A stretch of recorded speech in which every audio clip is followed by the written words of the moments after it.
Hello again, everyone, and welcome to another CPC Strategy hosted webinar. Today is the 2018 Amazon Virtual Summit. For those of you that don't know, we had our first day of presentations yesterday where we talked about how to win on sponsored products, how the auction works, and different ways that you can position yourself to set yourself up for success. And we also emphasized setting the right goals on Amazon, which now Feedvisor is going to follow up with a great presentation on how to set up your goals for 2018 and actually execute on them and crush them. So again, like I said, we did have our presentation yesterday with CPC Strategy, which you should be receiving in your inbox within 72 hours of our next presentation completing as well. But did want to go ahead and just mention some logistics that we typically do see, some questions that we do get a lot, and really it's just about the session recordings and the slides. Like I said, all the session recording and slides will be sent out to you within 72 hours of the presentations completing. And also alongside that, we do have a great poll question today and wanted to launch it to you in a few slides here, really talking about Feedvisor and how they can help you and your business grow. And lastly, we did want you to send questions to our panelists. So for those of you that don't know or are tuning in for the first time, really what this webinar is about, and the reason why we love doing live webinars like this, is to get live questions from the audience, get feedback, and get things that we need to clarify on, or specific questions that you may have that we can answer for you, so that we make sure that you're getting the most out of your time here. We know that an hour of your time is very valuable, and we take that, we don't take that very lightly. So we do want to make sure that you are getting what you can questions answered. So you will see the question chat box functionality to your right. And when you do see that, feel free to shoot us over a question and we'll be sure to answer them for you. Moving on, just wanted to go over the summit details very briefly. Like I said, yesterday we did have our sponsored products webinar. Today we do have, again, setting our 2018 goals, how to smash them on Amazon. And then day 3, really talking about the secrets to a lean Amazon supply chain and really looking at ways that you can make sure that your business is as agile as possible on the Amazon platform.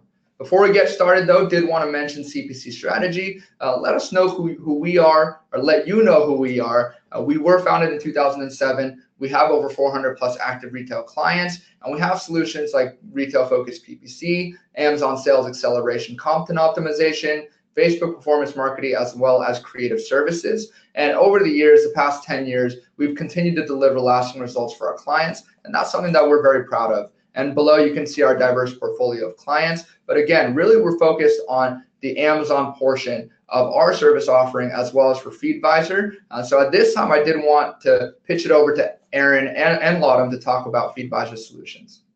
Thanks so much, Anson. Feedvisor is an AI algorithmic platform that enables online retailers to make accurate, critical decisions and act in real time in the constantly changing market conditions.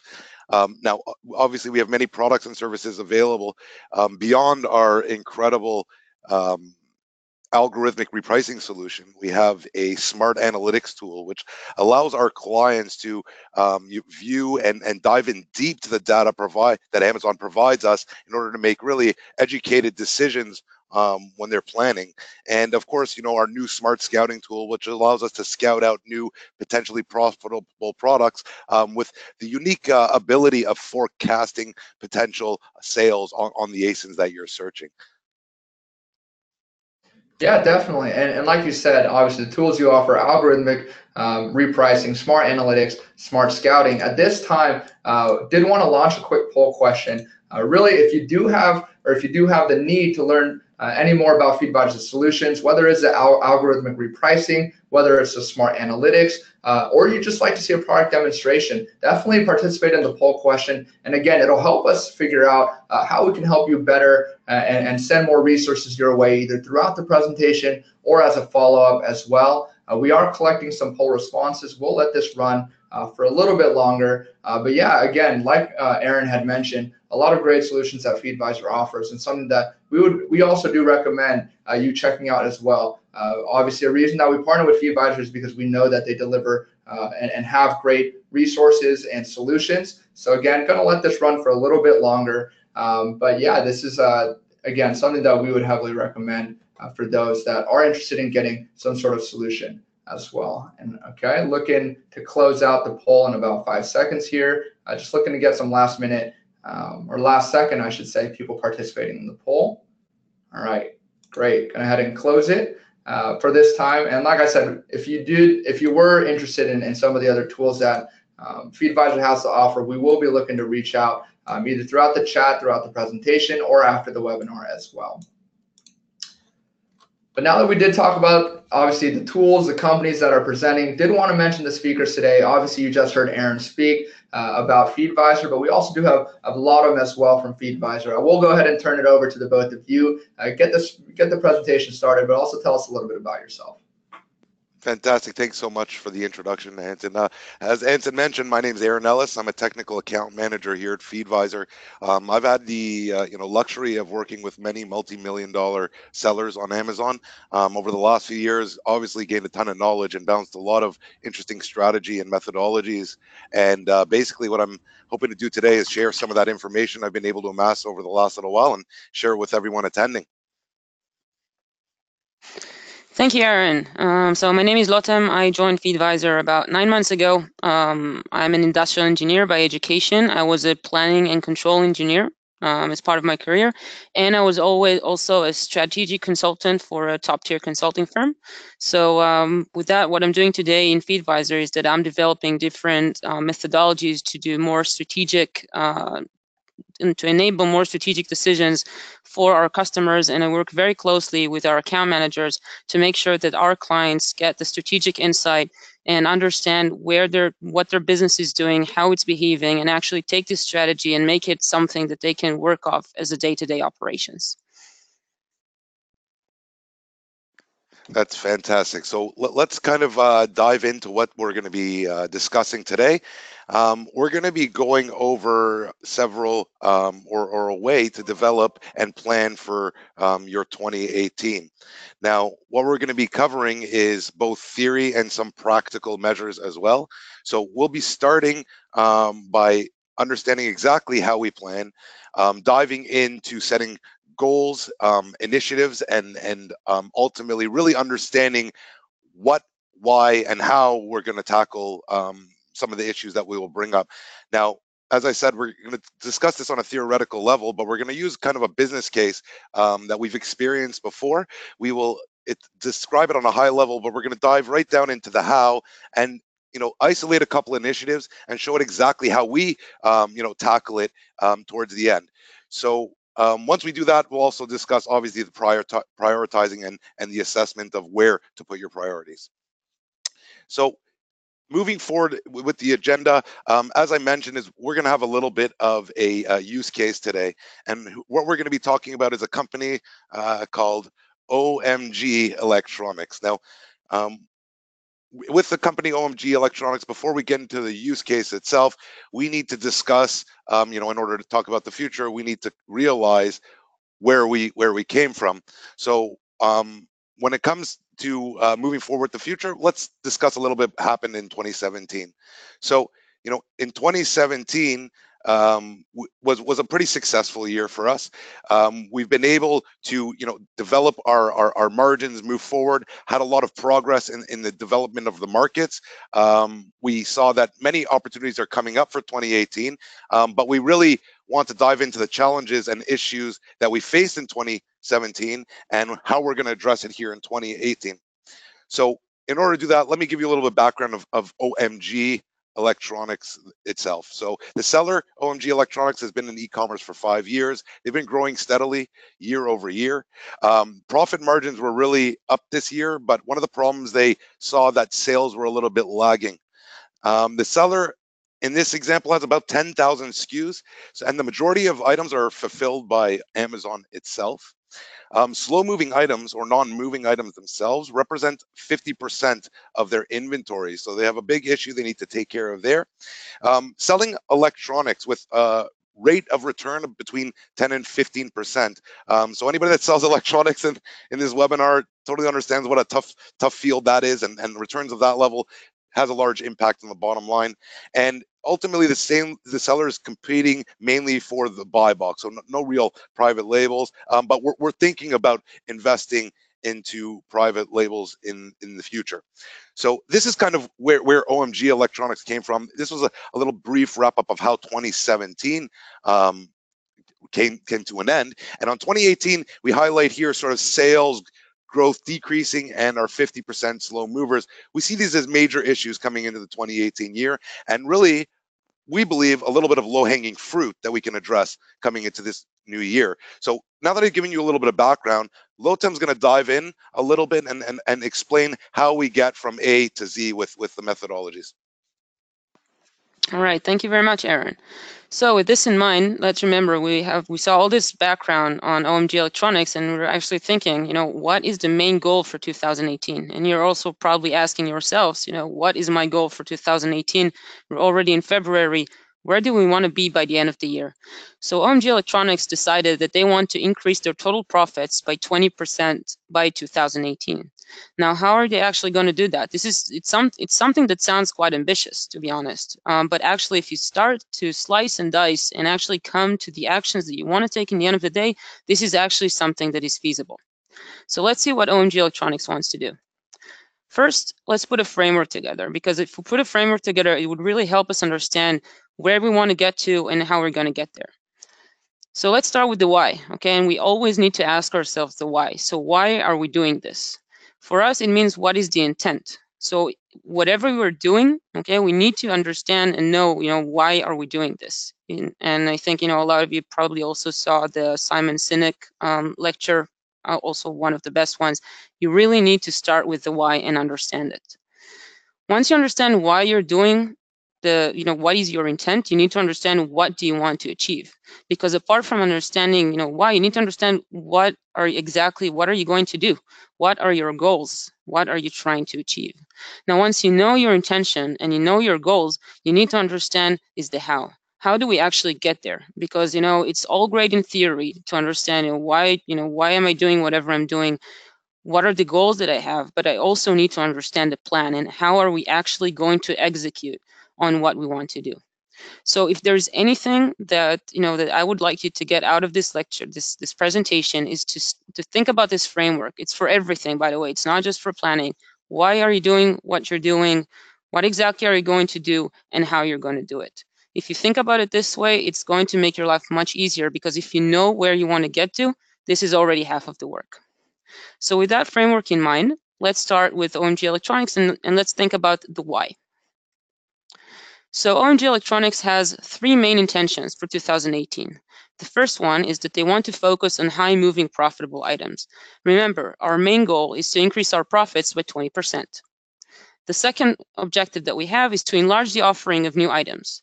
OMG Electronics understand that one of the ways to grow and to make profit in the end of the day is to actually enlarge the offering, because we are in a market that is constantly changing. We have new items that are coming, every day, and old items are becoming obsolete. So you always have to make sure you're on the move and always looking for new things. And then the third objective was to reduce shipping cost. In the end of the day, it's great that we're growing, but if we're not able to maintain a cost-effective cost structure, we will not be profitable. So OMG Electronics decided that these are the three objectives that they're going to have for this year. Now, why is it 3 and not 10, right? Or why is it 3 and not 5 or not 20?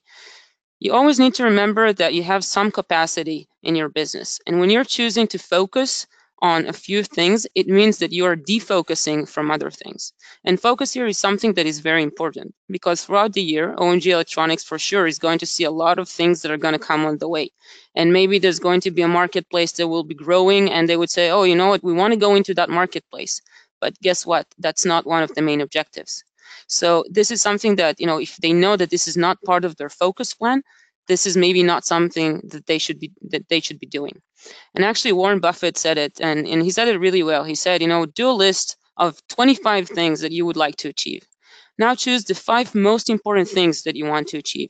This is your priority.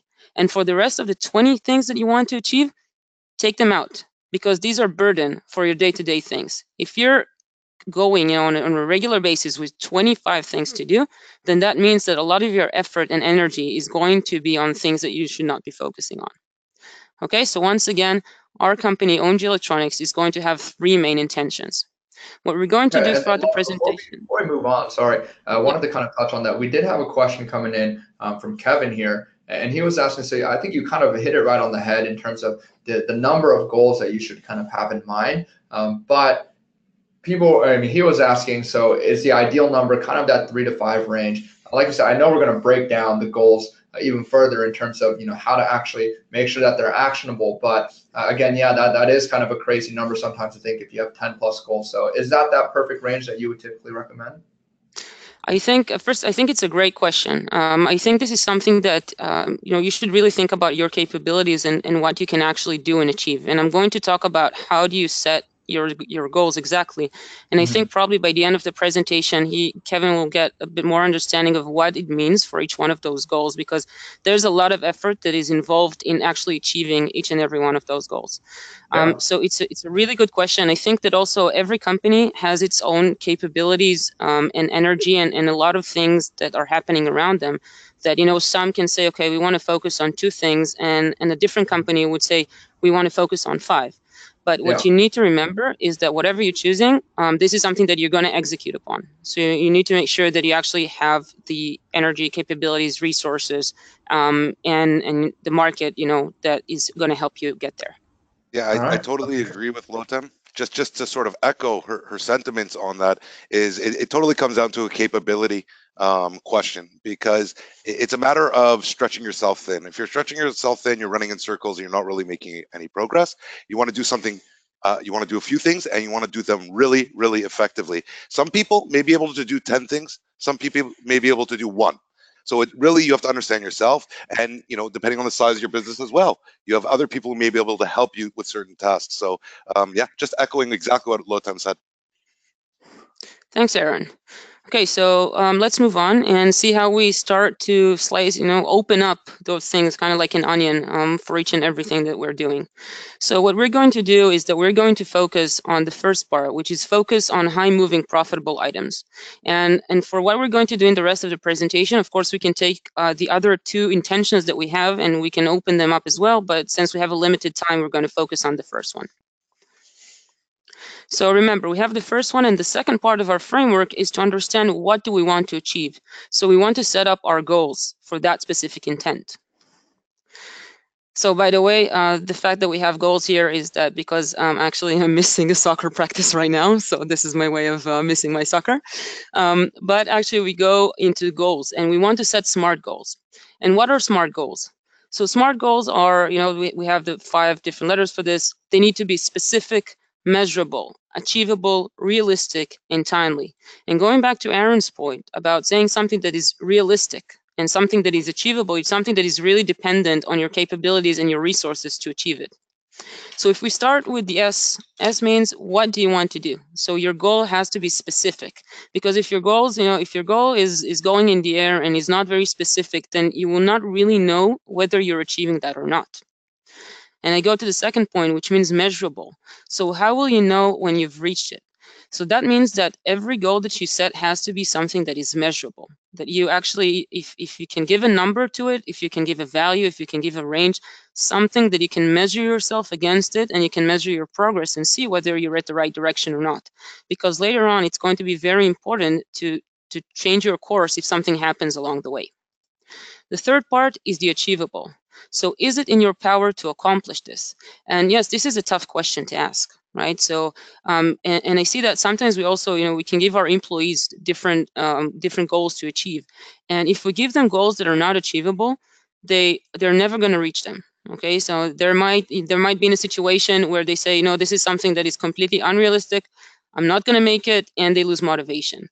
But you do need to give a goal that is something that you think it's a stretch, but you can still achieve it. So then people would have the motivation to get there and to chase after those goals and actually reach to whatever they put. The fourth part is the realistic. So can you realistically achieve it? If I want to get to the moon and I barely have a car, it's probably going to be a little bit difficult. So we also want to be very realistic about the goals that we choose. And the fifth part, which is very, very important, is timely. When exactly do you want to accomplish this? And this is something that in many cases we give ourselves goals, but we actually don't measure that in time. And when we don't measure that in time, we would find ourselves in the end of the year that we put a lot of goals into that, but we actually didn't achieve anything because we just postponed it and postponed it. So we need to make sure that every goal that we give to ourselves actually has a time bound into it. And sometimes, we might not actually get to that goal on time, but it's okay. We can reassess and we can change it. But the important thing is that you actually start putting it right from the beginning. So these are the SMART goals. And let's see how OMG Electronics decides on the SMART goals that they want to achieve in 2018. So if you remember, our objective was to optimize the product portfolio to focus on high-moving profitable items. Now, what are the things that OMG Electronics decided to do? They wanted to ensure a 95% rate of in-stock items for the ones that are generating 80% of the profits by Q1. That means that if OMG Electronics is selling 1,000 items, okay, and let's say that their top 200 items are doing 80% of the profit, they need to make sure that those 200 items are always in stock. Now, why are we putting 95% and not 100%? Because we also want to make it something, realistic, achievable. Maybe sometimes we have issues with suppliers and it's not that easy to achieve that. So yes, we can aspire for that 100%, but we also want to make sure that this is something that is reasonable. Now you can see that it's very easy to take a KPI and actually attach it to that specific goal. And you can measure yourself on a weekly or on a monthly basis. Are these top 200 items actually in stock for the majority of the time? And this is a goal that they want to achieve by Q1. Why is it by Q1? Because they want to focus. Okay, we said, and you're going to see that there are a lot of things that they can do and there are a lot of goals to achieve. So they need to make sure that they're not doing everything on a specific time. So for Q1, this is going to be one of the goals that they want to achieve. The second goal would be to reduce the return rate to 7% by Q2. Why is it by Q2? It could be that this is something that is actually going to take longer because this is a longer term initiative, or because some of the resources are already going into Q1. So they also, they want to be realistic on how they set their time and their duration for each goal. So they decide that they want to do it by Q2. And then goal number 3 would be to reduce the inventory value of the slow-moving SKUs to 30% of the total inventory value by Q3.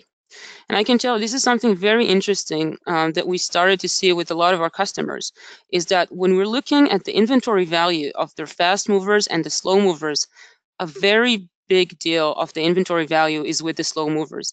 Even if those slow movers, if they make 10 to 20% of the total sales, they can make up to 50% and even more. Sometimes we see sometimes 60% of the total investment. And that means that there is money there that is just sitting there and is not being used in a good way for your best items. And this is something that OMG Electronics decided that that's going to be one of their goals for the next year, because they want to take this cash and they want to free up this cash so then they can take it and invest in other things. So remember, we had the intention of why are we doing this, and we talked about the goals. So we talked about the 3 different goals that we have for this one specific objective, but now we actually need to put this work plan. Everything is great in theory, but how do we actually get there?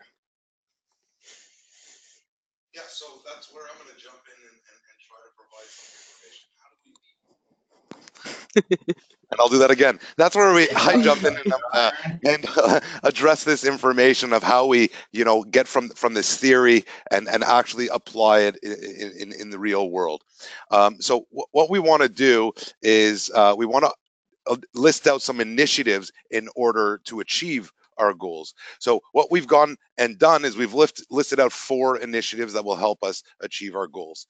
Now, the first initiative is setting up a process to regularly replenish profitable items. Obviously, that very closely aligns with our goal to always be in stock, or at least 95% of the time, with our highest selling items. Initiative number 2 is set up a process to identify opportunities to increase profits. So somewhere along the way, because we want to only focus on selling high profitable products, we want to find a way that we can isolate items and really squeeze profits out of them. The third initiative we discussed is setting up a process to regularly review non-popular slow movers and liquidate them. So regularly, basically looking at these, as Lotham was mentioning, these items that are taking up a lot of space in our warehouse, sitting on a lot of our money that we could be using for potentially better products, and get them moving so we could free up some of that liquid assets we really need. And step 4 is invest in advertising to encourage sales of items with higher profit margins. So identifying items with high margins and see if we can get a boost in sales and take out some of those margins and invest it into a more lucrative area.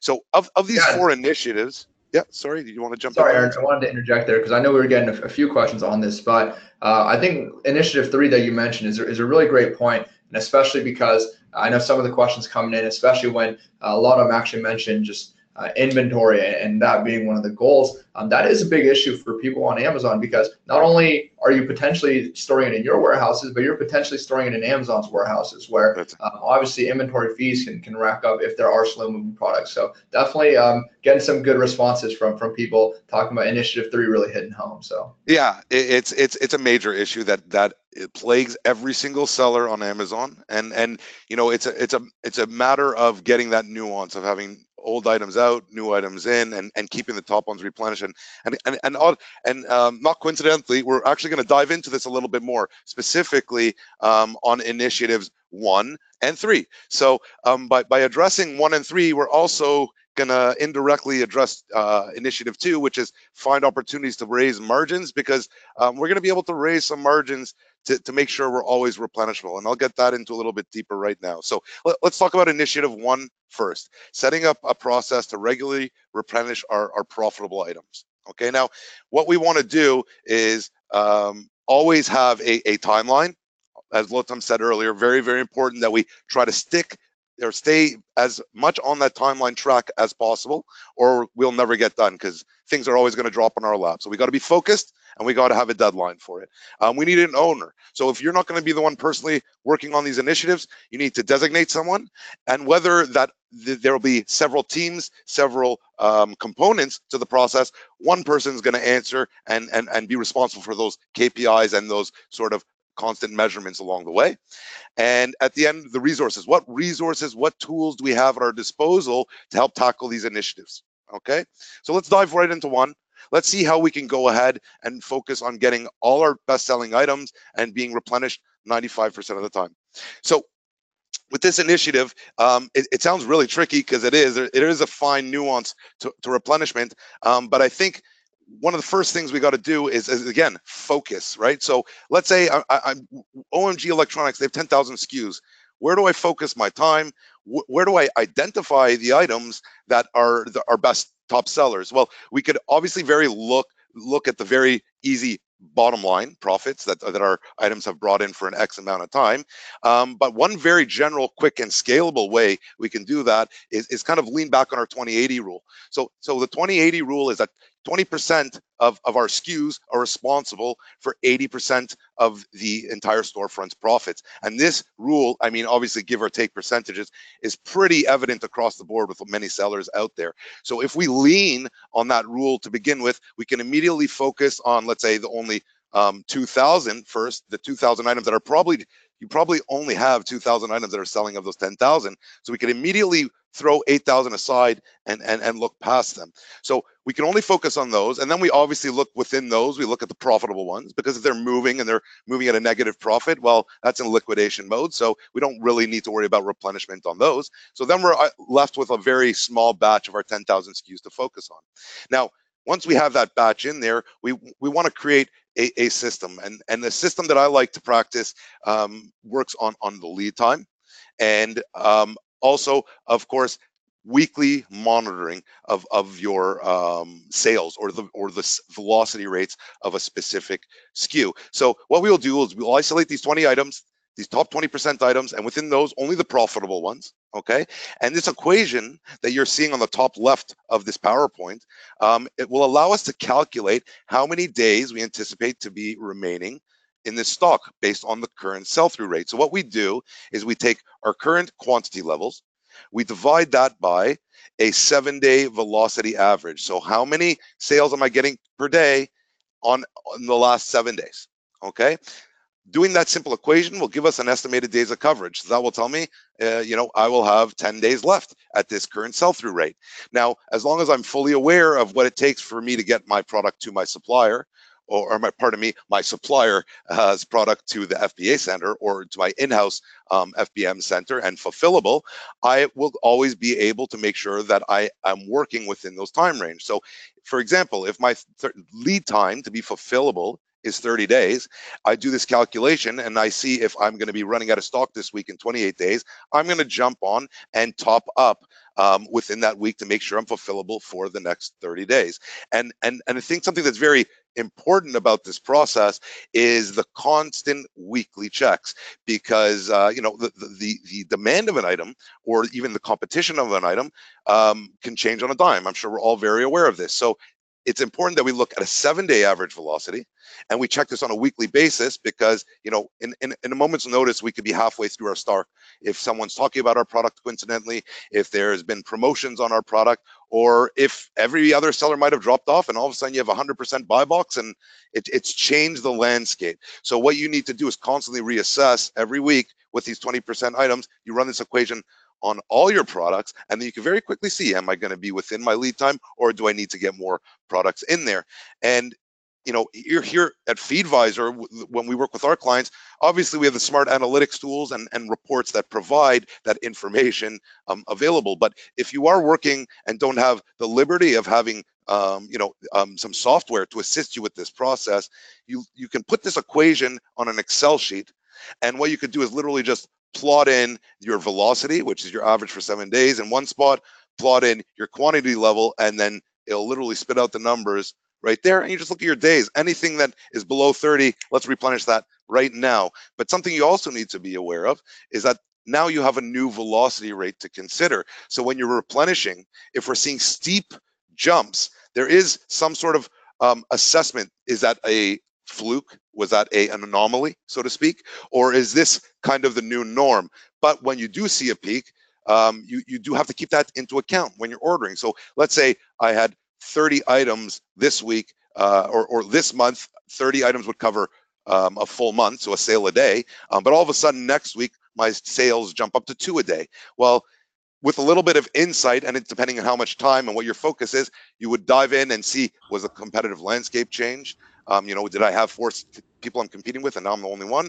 Or is this just, like I said, an anomaly? And a little bit of deeper understanding will allow you to get a more precise decision of how much I should increase that next replenishment on the order. But what you can do is be very conservative if you so choose, in one sense, and put in 30 and then wait for a repeat on the next week. But in OMG Electronics case, and what we're talking at now, we're not going to be that, because our goal is to be fulfillable 95% of the time. So we're actually going to be a little bit optimistic here, and we're going to, if we see spikes in velocity, we're going to live up to those spikes in velocity in this scenario, because we're being very, very hyper focused, and we're trying to make sure we're always fulfillable in this scenario. Okay, Aaron, definitely great point there, and I think that the last part of that kind of ties it together, where you're saying, obviously our goal is to be in stock 95% of the time. So you almost have to think optimistically to avoid being out of stock, because I'm sure, as we know, and we're getting actually a few responses on that, and we'll touch on it a little bit later as well. But when you're out of stock on Amazon, or you run out of inventory, that drastically decreases your availability and your discoverability on Amazon. So that could be huge. But we did have a question from Chris that I did want to bring to your attention, Aaron, asking him, obviously you touched on it a little bit, but why do we do calculations based on a 7-day velocity instead of a 30, 60, 90? I know that you had mentioned, obviously you want to take a look at the bigger picture, and it's checking up weekly. But like you said, there does tend to be more variance in the 7-day velocity, I guess last 7-day velocity report, if you want to say that, as opposed to 30, 60, 90. Is there a little bit more insight you can give us there? Yeah, absolutely. It's a really fantastic question, because obviously we are always trying to take a holistic view, but it's for this specific use case that we're talking about with OMG Electronics. Again, their goal was to always be fulfillable. Our goal isn't to worry about our margins and sell-through rate, or to worry about overstocked items. Our goal is to always be fulfillable. So first, we have to make sure that we adjust quickly to any jumps or spikes in velocities. Number 2, we're isolating only our top sellers. Now, generally, what we're actually monitoring this weekly process for will be declines, because you'll have some of your top sellers. If they're your top seller, very rarely is your number 1 seller going to jump to another level of sales. It's already a number 1 seller. It's very strong, unless we're artificially moving that sale in some way from an outside point. So what you're looking to do is constantly reassess and make sure that everything also is going, so to speak, on a status quo, right? Because you're only looking at the moving items. And But ultimately, for this scenario, why we're doing weekly is because we need to be fulfillable on these items 95% of the time. Like Lotan said, it's hyper focused and a very not narrow-minded view. Now, if they were looking for let's say ASIN sustainability or trends, where is my ASIN going to be heading in the future, and that was their goal, then we're going to look at trend lines and we're going to look at profit points and margins to assess that. But uniquely in this scenario, we can push that aside because, again, hyper focused on our specific goal here.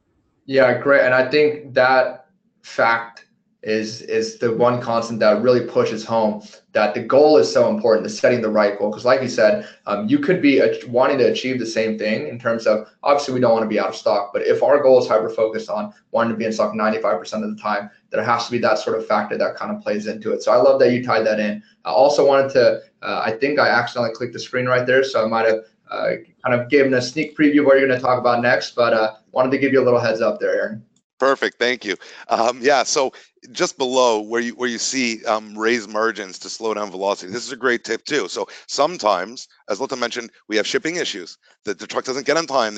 It's caught up in cross-border transfers. A lot of issues that come along the way, and we're not going to be able to meet the lead times that we set out for ourselves. Well, we have a little tool in our pocket that can help slow down velocities, and that's raising our prices, right? Pulling up higher margins, slowing down our sales rate, in order to keep that 95% in-stock rate goal. And again, not all sellers want to do this. They may be thinking, well, I don't necessarily want to slow down my rate, I want to get rid of it. Well, again, we're being hyper-focused. Our goal is a 95% more in stock rate, and we could use several ways to make sure we're that way. One way is constantly replenishing. The other way is using prices to slow down that velocity and keep on our task, keep on exactly what we're aiming for, right? Now, as we mentioned right before the slide, whenever we write out these initiatives, we need to have an owner, the timeline, and the resources. So for this example, we gave our inventory manager, John, the ownership on this task. Now, John wouldn't be the only person working on this. John would most likely have to work with someone on the repricing team and some other people involved, because again, how would someone on the repricing team know to raise prices if they weren't told that, hey, we're going to be selling out quicker than anticipated? So there requires some communication there, but ultimately that's going to, in this scenario, fall on John's shoulders. He's taking ownership on this plan, and he's going to take it from what we presented here all the way down to actuality. Now, the timeline on this is we have until the end of Q1 to reassess our situation. And why do we want to reassess it in such an early time? Well, we need to know if the actions we're taking are actually correct, because as you mentioned before, how do we know that the 7, 30, 60-day velocities aren't working better? Well, again, for this scenario, that was the reason why, but I'm going to reassess that situation down the road. If I see that those 7-day velocities after a couple of weeks are putting me in a bad place, well, guess what? We'll start looking at a bigger, broader picture and reassess exactly how we tackle this initiative. So it's not about putting out not just very clear goals, but the constant reassessment of your current state and where you're trending. And your weekly checks makes this sort of seamless. So if you're very hyper focused and you're doing these weekly checks, it's just inherited that you're going to pull out this information with you. And John will have the ability to work with inventory management systems. A product like Feedvisor, of course, will make his life a lot easier. A repricing team as well, and of course, Seller Central. So several different mechanisms he can work in order to achieve this goal, but he has a very clear plan of how he wants to work it for at least the coming month or so, and he can check it over these 4 weeks. And at the end of this month, at the end of Q1, we are going to reassess it and make sure that we are heading in the right direction. We don't need to be in stock 95% of the time the first month, but we want to see an increase and progress towards that direction. So now we've addressed issue 1. Let's imagine we're always fulfillable. Our top sellers are there. Now we want to focus on that other 80%, these dead items, slow movers, things that are taking up time, space, money, and probably, some items we have in our stock we probably can't stand to look at anymore. It's making us sick. So we want to get these moving. We want to free up some cash, and we want to take that cash and put it in the advertising for our high margins, high sellers, and in potentially new profitable products that are out there. So one also thing that we want to do is by doing this is we are able to lower fees too. If we constantly moving products out of our FBA warehouse, we don't have these monthly fees incurring, long-term storage fees, which can be astronomical at times with all our products. Hopefully, when we get into a right nuance, we don't have to address this. So this is something that's really important to OMG Electronics. Now, first thing we got to do is we got to identify the slow movers. Now this, we have something we wrote in less than 0.3 a day, but again, this comes down to a very unique to the seller itself, because everybody has different platforms, selling strategies. So you have drop shippers, arbitrage, you have suppliers, and there's too many levels to literally say, well, this is a slow mover. So you have to understand what the strategy of your business is and what the goal of your business is. And what I like to do is give myself a deadline when I order a product. I will say something like, okay, at 6 months, this product's out the door. At 6 months and 1 day, I will give it away if I have to. It just needs to be out the door. And what happens is once you've given yourself a deadline, and it goes back to exactly Lotem's methodology, how it literally creeps down from the highest level down to the micro level, is that when you have a deadline and you're hyper focused, and the plan kind of falls away. So the way I would approach it at times, I'd say, okay, 6 months is what I have to get rid of this product. At 3 months, if this is a non-mover or a slow mover, again, how to identify it is by using the equation we said before. You get your estimated days of coverage, and that'll tell you if it's a slow mover or a non-mover. So if my estimated days of coverage is creeping up to that 6 months of time, I know I'm not track. Now, by the 3rd month, halfway through my 6-month period, and I see that this is still not what I considered a regular mover, I will start getting into liquidation mode. So that means moving from profitable point to every buy 2 weeks or so, lowering 5 or 10% of the price of that product in order to gain some traction. Hopefully it gains some traction and it doesn't come in our window again when we do our weekly assessment. But if it doesn't gain traction, I will continue to reduce it to break even point in up to 6 months. After 6 months, the deadline that I've given myself, I don't want to see this item anymore. I'll keep lowering it every single week until I'm just rid of that product, or until it's gained traction where I see the end of that product, because I want that money today. After 6 months, that's no good to me. And if it does become good, well, guess what? I could always go back to my supplier and reinvest in it. So it's about freeing up, keeping a constant flow of rate with these dead products. Now, with the dead products, it's a little bit easier to assess. You don't really want to do this on a weekly basis. And again, we focus on the 7-day velocity. Now, why the 7-day velocity is important for these dead or slow moving products is because they're not moving. They're not getting traction. The history is going to tell me the same thing. It's not moving. So I need to see what the future is bringing. So we will do the same assessment, use those days of coverage, and see, is that meeting the goal that we've set to sell this product through? If not, if we're past that 50% mark, all right, systematic reduction of price in order to sell it at profitability. After 6 months, I've given up. I just want my money back, and I'll invest it in something that's going to give me higher returns. Remember, sometimes losing money after 6 months on a product isn't as bad if you think that you could take, if you had $1,000 currently tied up in inventory and you were able to pull 800 today and get a product that pulls in 100% margins, you flip that once and you've made back the losses and more with that one action. So the constant flow of inventory is really, really crucial. Anything that's sitting there is not making money. If it's not making money, it's wasting your time. So that's the idea that we go through here. We set our timelines. We have, after our 50% of our timeline period, systematic reduction of our price until we start gaining some traction. If we gain traction, great, it's moving. It's no longer in our no seller view. If it isn't gaining traction, then we got to get it to a point that's in liquidation mode. So the idea is finding that golden velocity, and velocity, again, average orders per day. I put 0.3 a day. That's basically a sale every 3 days. Totally arbitrary. It depends on your strategies, the way you operate your business, and what you can consider a slow mover, and plug it in there. Some people are selling 100 products a day, and anything less than 50 a day, waste of time. So it's really unique, but the methodology of setting your timeline or an end date to get rid of that product, at the 50%, start reducing prices. After that end date, liquidate.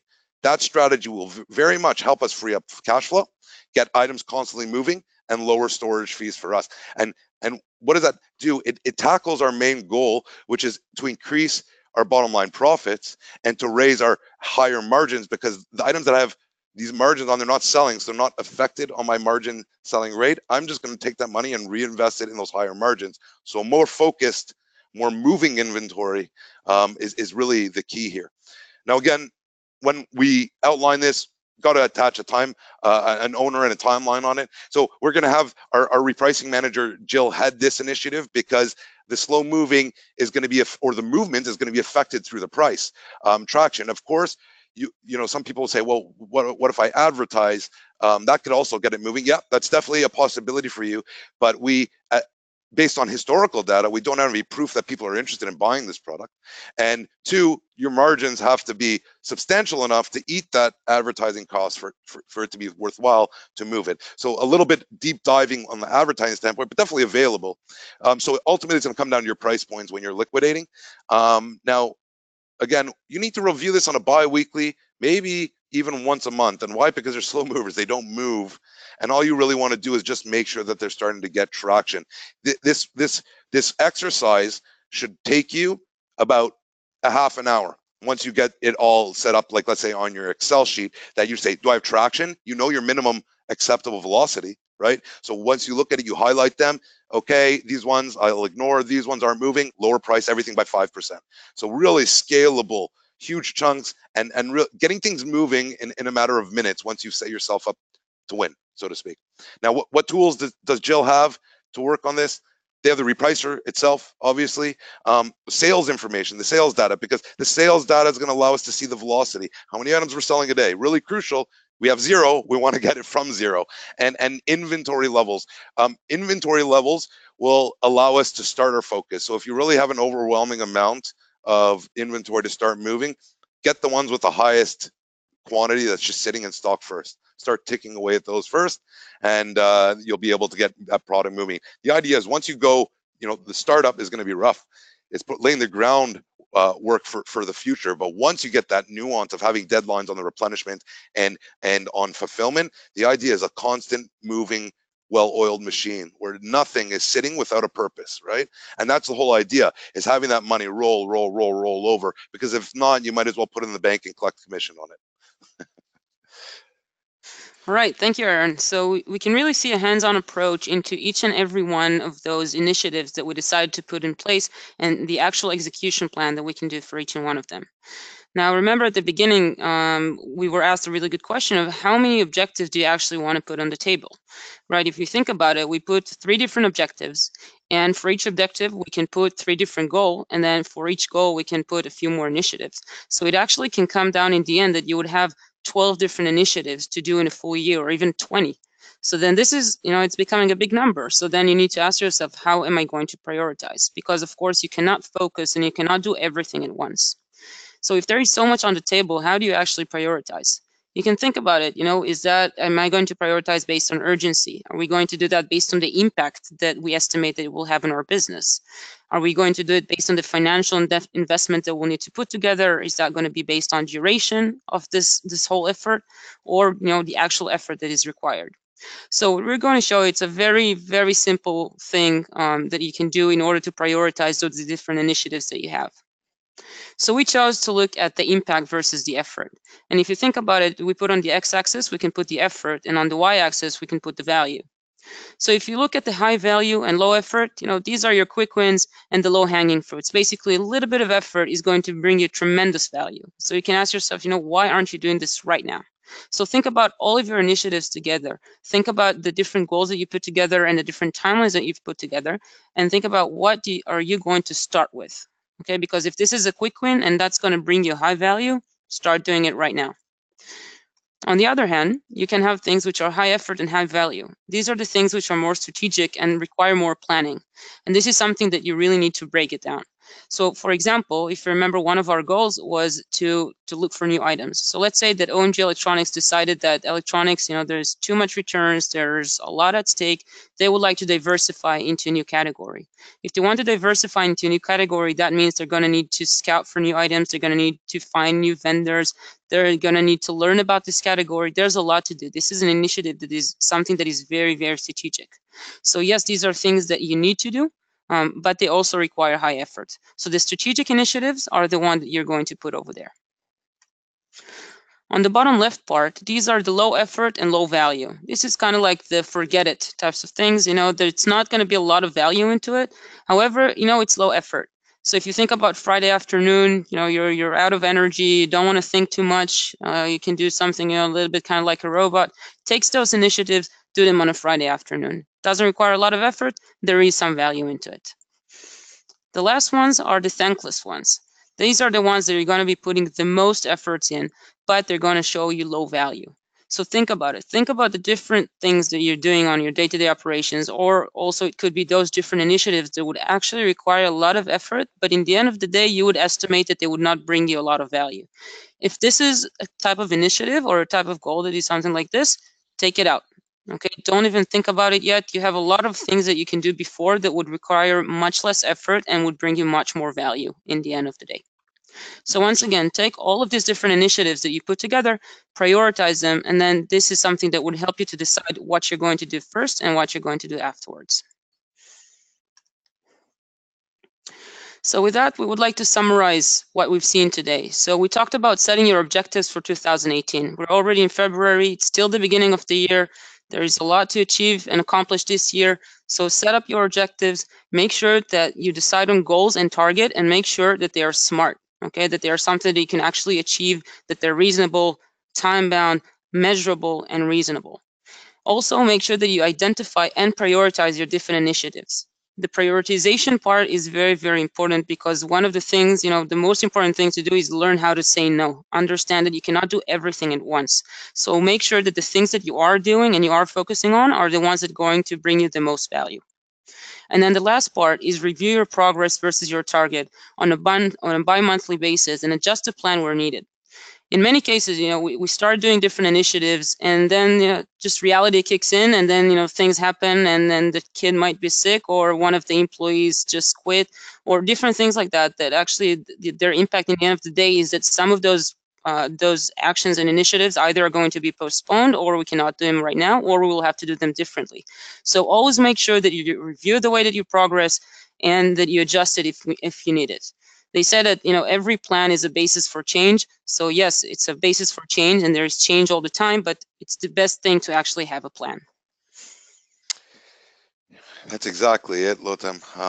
Fantastic advice. And something I'd like to add in is how can Feedvisor help you? So at Feedvisor, obviously beyond our really fantastic algorithmic repricing solution, we have a very amazing smart analytics platform. Now, obviously, through the repricing, through the many years that we've been a part of the Amazon ecosystem, we've gathered a lot of data. We have a lot of information about not just e-commerce, but very specifically Amazon itself. And what we try to do, obviously, is take that very complicated, in-depth numbers and serve it up in a digestible format. So our smart analytics tool is exactly that. It's a very presentable way, a very digestible view of all the data that will help streamline a lot of the processes we discussed today and make it very manageable. And specifically, when you have very clear, concise numbers on very specific subjects, it actually makes your prioritization extremely easy. So in support of using these smart analytics tools, these KPIs that we are able to identify, working with a success manager like myself, or having the luxury of working with someone like Lotham, is just really the tip of the iceberg with Feedvisor. So we have the ability of diving in really, really deep, and we really just brushed on a very, very small part of what we do literally day to day here at Feedvisor. So if any of you are actually interested in all the tools that we provide, or some of the amazing services, we're really excited to share our expertise. And that's about it, Ensign. I think I'm sure we have some questions coming up. We do, yeah. And first, I just did, of course, wanted to thank the speakers, Aaron, Lotham. Thank you for sharing your expertise, and got a lot of great feedback just in terms of, oh, this makes a lot of sense, or this helped a lot for the equation that we had listed. So definitely a lot of people that got some great insight. Following that, though, shameless plug for tomorrow. Funnily enough, for one of the objectives that you talked about in terms of your business, obviously, adopting an agile methodology would have helped in terms of being able to identify inventory, but also to be as flexible as possible for your Amazon strategy. So that's a session that we're having tomorrow, same time, same place, 11 a.m. Pacific Standard Time. We will be presenting with e-com engine. So it's going to be a great presentation. So really looking forward to that. One thing really quickly though, did want to address a few questions. We have 3 or 4 great questions here that I wanted to make sure to get answered for some people that have been sticking around. And really the first one has a lot to do, sorry, I'm looking at the questions on my right hand side, but so I know we talked about the slow movers or slow movers being in stock. Aaron, I guess this is a question for you. We have Jim asking, do you think it's a good idea to keep a few slow movers in stock at the very least, so that a customer by happenstance might stumble on a product and be happy that you stock them while no competitors really do? Or is that not necessarily something that you would recommend? Again, with the fees piling up and all of that, again, Amazon can really be taking decent chunk of your margin there. I really just wanted to get your feedback. Yeah, it's actually a really great question. And what I like to identify these items, I call them pink paint items. Why? Because, you have pink paint. Not many people are buying pink paint. But once in a blue moon, someone buys 4 buckets of pink paint because they're painting their room pink. So it's not necessarily a bad item, and it's going to sit in there for a while. But I think the more important focus is setting the deadlines, right? As long as it's about expectations and what you anticipate for it. So if I say I have pink paint, I'm willing to sit on this pink paint for 3 months. Well, I know that this bucket of pink paint will incur, let's say, a 2% fee for sitting there the next 3 months. So what I'm going to do is I'll take that fee and I'm going to build it into the bottom line cost of my product. And when I sell it with those fees already taken into account, it doesn't matter if it sits there forever, because every purchase is taking that into account, right? And the replenishment is a key there. It's just don't over replenish. Be conservative on those items. There's nothing wrong with having slow movers if that's your business, right? And that's why I kind of lean on that. It really depends on yourself, but no, there's nothing wrong with it if it aligns with your strategies and your goals. Great. And kind of another question to that, again, talking about in-stock, I think this was really interesting to people. Have a lot of questions just about that. Another question for you, Aaron. So is your advice the same for the in-stock percentage? If your product is the same, but there's small different variants, such as size, color, or pattern, or does that not necessarily matter? Because I know sometimes in Amazon, you can still have some in stock that just are different variants, and that's still okay. Does it really matter? Again, this is goal focused, right? Mm-hmm. I mean, I know some of my clients like to keep a full catalog of everything they sell because they want that appearance of balance. I know some people only want to focus on the best bottom line winners, so they'll get rid of the variances in order to just focus on that one product that is really selling. So I know it's very repetitive, and I don't like being repetitive, but at the end of the day, it's going exactly what the Lotem's thinking is, that we go with what's our intent, right? Why is that our intent? And how do I do it, right? And if we ask ourselves, literally on every question that we approach, and we ask ourselves those 3 things, we're going to come to a very clear, direct, easy answer. All right, sounds good. And it looks like we probably have time for around 2 or 3 more questions here. Again, I want to just be mindful of the audience's time. Lotem, I guess this is a question for you, if you can kind of shed some light on Feedvisor's solutions or products. And you know we talked about Feedvisor's, sorry, I'm blanking a little bit here. I got a lot of questions coming in, and one just escaped me. Actually, we'll actually go through this question as well. I know you brought up the SMART goals, and Jihoon was actually wondering if you could explain the difference between achievable and realistic again. Is there, what is the difference in verbiage there?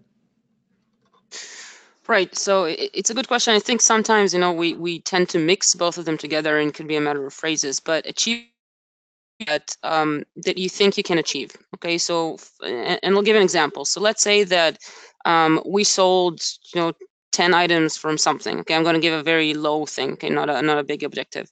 And we say, okay, so next year we want to sell 20 units, and we sold 10. Okay, and we're going to double it. Is this something that we think we can achieve it? Okay, so is this in our hands, in our capabilities to actually achieve something like this? If you're thinking about realistic, okay, so going from 10 to 20 can be something that is completely offhand and impossible to get it, because you will need so much in order to get it that it's very either the market conditions don't even allow for this. So let's say you're buying it from a specific vendor and you say, okay, I want to go up to 20. Well, but there's only one vendor selling that and he has 15, for example. Okay, so it's not even something that is realistic. When you're thinking about achievable, in the end of the day, you need to make sure that this is something that is challenging. And we challenge our people all the time to go over what they think that they can do, but not too crazy. So, for example, I worked a lot with salespeople, and they would get their sales targets, and we would actually put extra 10% for them to do, because 10% we thought this is something that they can achieve. But if we give them something that is 125% of their sales targets, this is something they would say, you know what, we can never do that, because the market doesn't even allow for this. So this is something that is completely not realistic, because it's not in the capability of the market to even supply this. So, Yeah. I mean, I hope I answered that question for that difference. Yeah, no, definitely. And I like how you broke it down there and gave an example as well. Looks like we're wrapping up on time here. Did want to address one more question. We'll leave it open to you, either Aaron or Lotham. Again, more specific to Feedvisor, but is the repricer algorithmic, or do you set that repricing, I guess, value as the owner yourself? And I guess how much control do you have using that resource? Is it on the account manager that's working with you to kind of give guidance? Just wanted to get a little insight. Sure. Well, it is an algorithmic repricer. So what we're able to do is we are creating a floor and ceiling price. Some people may be familiar as a min and max. Now, where the difference is between the algorithmic and the rule-based repricers is there is no set rule for it. It's not going match the price. Let's not go 5 cents below the next seller. We take a little bit more in-depth version. We're focusing on the buy box share you currently own, and we try to maximize the profits while maintaining that same buy box share. Now, the buy box share is dynamic depending on competition, and that's where the algorithmic comes in. It's able to look back based on previous decisions, jump in and adjust every 15 minutes to that ever-changing competitive landscape. So, I mean, you got to give it its limitations at the end of the day, which is our floor and ceiling. But working within those limitations is free range to the algorithm, and we have abilities to push it one way or another, but the idea is not to give it rules. The algorithm knows what it's doing. It's pulling in the correct data, and it does it very, very well. So we give it its limits, and it runs free range within those limits because we know it does what it's designed to do. Gotcha. So a little bit of both, and that's great to hear that you can set those boundaries almost, but really letting it just kind of do its thing, because that's what it's there for. But again, I know we couldn't get to every single question. I do apologize for that. If you do have any follow-up questions, feel free to shoot them in the question box, and we'll try to get those answered for you. As for right now, though, like I said, just wanted to thank again the presenters. Wanted to thank everyone that's sticking with us, the audience members. Again, we do value your time, and we hope that you got a lot of value out of this presentation. I know just by looking at the chat box, we did receive a lot of great feedback. So again, thank you, Lotham. Thank you, Aaron, for giving a great presentation. As for us, that's really it. Hoping you tune in tomorrow, again, to really find out how to establish an agile methodology in Amazon, which is not something that you typically think of. But again, as for us, that's it over at Feedvisor and CPC Strategy. I am signing off from sunny San Diego, hoping you have a great rest of your day. We'll see you tomorrow. Thanks, everyone.